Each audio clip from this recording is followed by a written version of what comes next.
Morning, friends. Myself, Dr. P. Samuel, Assistant Professor, Department of Biotechnology, Bishop Weber College. Today's video lecture is intended to create awareness on the hidden dangers of food adulterants in our day to day life. So, what are all these adulterants, right? These adulterants may be harmful chemicals to cheaper substitutes for genuine ingredients, and these can be called as substances added to the food just to deceive the consumers, or in case of increasing the profits. Sometimes these ingredients, these adulterants, can cause severe problems in the consumers. And these adulterants are not intended to be in the food material, but these are amended, or these are mixed with food substance in order to gain profits, or in order to attract the consumers to purchase a particular product. And these adulterants are causing several dangers. Let us see one by one. So, what are all the serious health issues or complication caused by the adulterants? First one is toxicity and illness. And when we consume a food material which is suspected to contain adulterant, it causes conditions like allergic reactions, food poisoning, and long term chronic disease, and sometimes it may end up in cancer, right? So be careful while eating food substances from motels or from other hotels. Particularly the food which are not prepared in your home, right? Be careful in that. It causes severe toxicity. Second thing, nutrient depletion. So these food adulterants can often replace or dilute genuine ingredients, reducing nutritional value of food products. The other day in the classroom, one of the girl from food science said papaya seeds, particularly dried papaya seeds, are mixed with the food to replace pepper. See, pepper is known for its antioxidant activity, right? When pepper is replaced by the dried papaya seed, there is no use. So our body will never harvest any antioxidant property from consuming the dried papaya seeds. So adulterant cause illness, adulterant cause nutrient depletion. Third thing, this is very interesting as well as very important thing to be studied. It causes antibiotic resistance. See, I came to know from a TV channel that if we are a non-vegetarian, means if we have the habit of eating or taking mutton once in a week, imagine this is our regular habit. So there are 52 weeks in a year.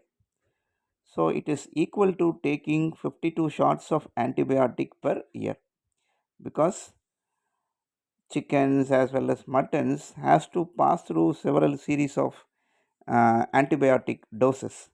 When we consume it, it definitely cause antibiotic resistance in bacteria which are present in the human body. So it makes our body so weak.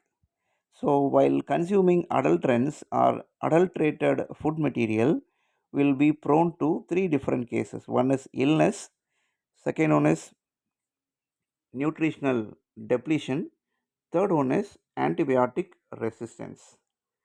And similarly, these adulterant has economic consequences also. Uh, First, the case is healthcare cost. So, food adulteration leads to increased healthcare cost. So, when we take this adulterated food material, it causes several illness. That is what we discussed in the previous slide. It lead us to take several treatments, right?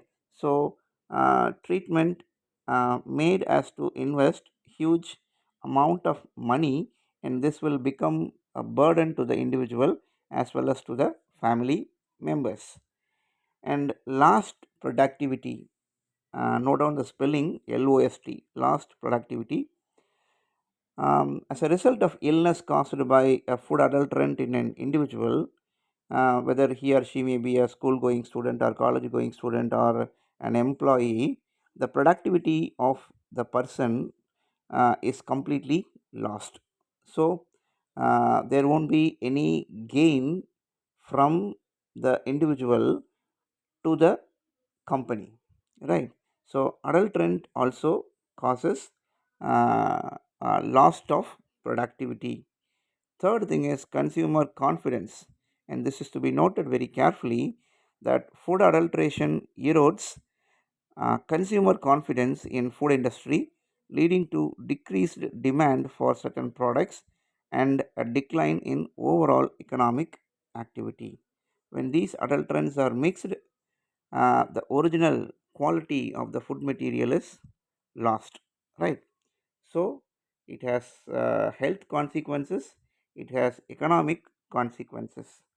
And how these adulterations can be identified and prevented?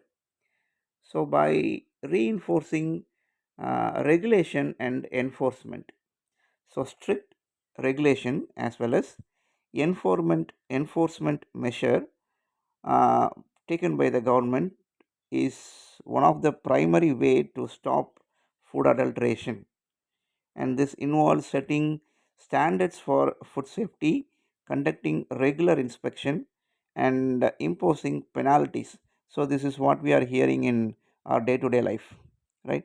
So when we are watching TV channels, particularly we came to know that food safety officers are inspecting local shops, right, to find out whether they are selling any product without the approval of FSSAI. So FSSAI is a licensed organization which give permission to the sellers, right? To or in other words, it is an agency that approve the product to be sold in a market. So if the license is not um, within the seller means consumer be aware of the product to purchase. And consumer awareness, this is very very essential. And even you people, because you people are listening to the lecture, you yourself can create awareness among the family members, among the kids, right? Impact of the adulterants to the common individual. It causes health issues, it causes economic issues, right? You have to elaborate all these things to your family members. And technological advancements